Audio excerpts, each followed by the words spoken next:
Dobar dan, ja sam Milan Stevanović iz Niša. Završio sam Građansko-arhitektonski fakultet, master studije na odseku arhitektura i moje primarno polje delovanja je arhitektonska vizualizacija i njome se profesionalno bavim više od 5 godina.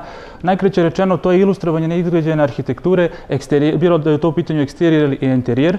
I na početku sam krenuo kao freelancer, a kasnije sam osnovao svoj studio A+ studio. I šta je to što mi zapravo radimo? Mi u stvari pomažemo našim klijentima, arhitektama, investitorima da svoje ideje i vizije što bolje prezentuju.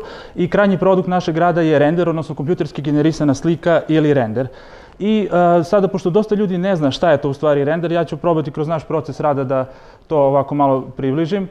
Prvo mi dobijemo crteže od samih klijenata, zatim te crteže prebacimo u 3D softver i modelujemo sam objekat, zatim i okolinu. Nakon toga nameštamo kamere i dodajemo materijale, onda detalje, zatim dodajemo vegetaciju u prvom planu i u pozadini, još nekih detalja na tlu i na kraju dodajemo ljudi, mobilijer i vozila koji zapravo svakom od tih objekata daju smisao i razmeru. I nakon toga radimo na osvetljenju i renderujemo. Render bi u ovom slučaju bio proračunavanje svih tih parametara koje smo mi unijeli u naš 3D softver i to izgleda nekako ovako i onda dolazi do onog dela posla koje ja lično najviše volim, a to je postprodukcija, odnosno finalna obrada same fotografije i to na kraju izgleda ovako. Sada što se tiče daljeg razvoja našeg, kao i u svakom poslu našem, zahtjevi tržišta se menjaju i dolazi do novih načina da se projekat prezentuje i jedan od njih je i sam VR. To nije to, ovo sada jeste. U redu. Dakle, virtualna realnost. Virtualna realnost ima vrlo široku primjenu, također imaju Opa, gdje smo došli?